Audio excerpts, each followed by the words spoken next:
We turn now to our weekly segment, TikTok, where we take a closer look at the story behind the sensation.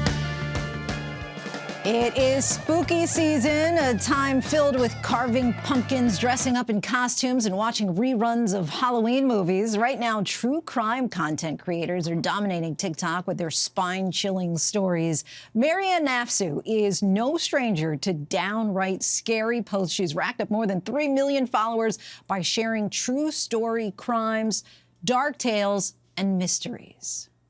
Marianne, welcome to the show. Thank you for having me. So let's start right at the beginning. What piqued your interest in true crime stories, and why did you feel compelled to share them on TikTok?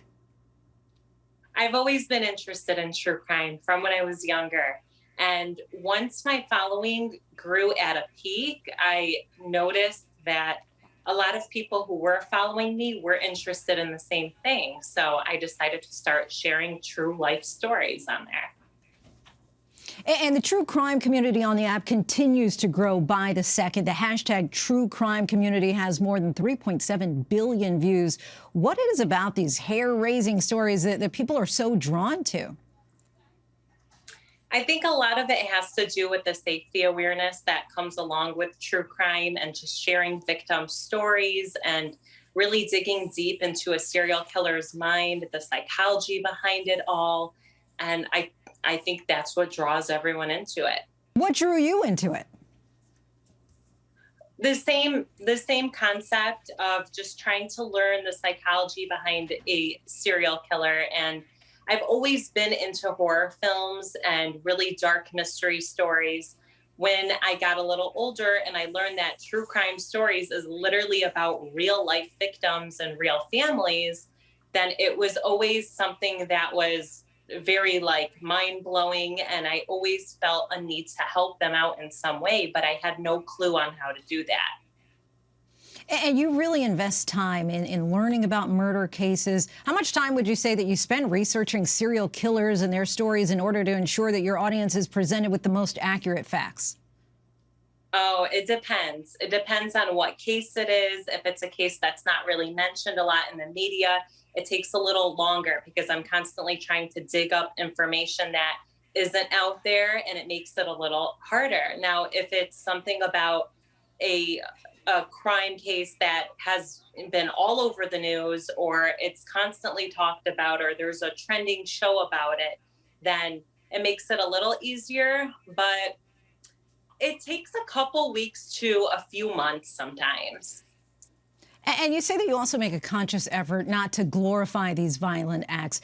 How do you manage being entertaining without encouraging them? Well, that's the tricky part right there, because true crime does come off as an entertaining thing, but I try to show my audience that at the end of the day, this is a real family that we're talking about. It's a real victim. It's someone's sibling. It's someone's daughter, someone's son. And we need to make sure, we need to show the importance of that. And you've collaborated with shows like 2020, sharing true crime stories. Appears to be a passion project for you, really. Where do you hope that this kind of storytelling ultimately leads you? Hopefully to bigger and better things. Like what? What would that be, for example?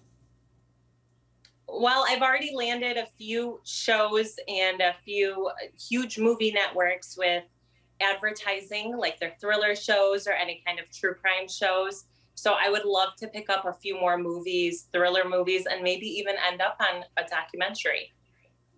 And just because we are in the season and the spirit of Halloween, doing all of the digging in a scary, serial killer sense, does it ever keep you up at night? Does it ever kind of spook you?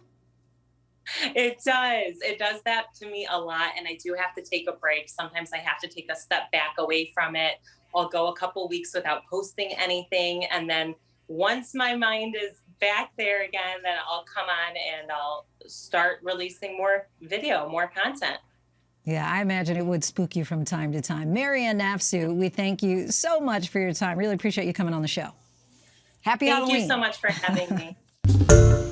Hi, everyone. George Stephanopoulos here. Thanks for checking out the ABC News YouTube channel. If you'd like to get more videos, show highlights, and watch live event coverage, click on the right over here to subscribe to our channel. And don't forget to download the ABC News app for breaking news alerts. Thanks for watching.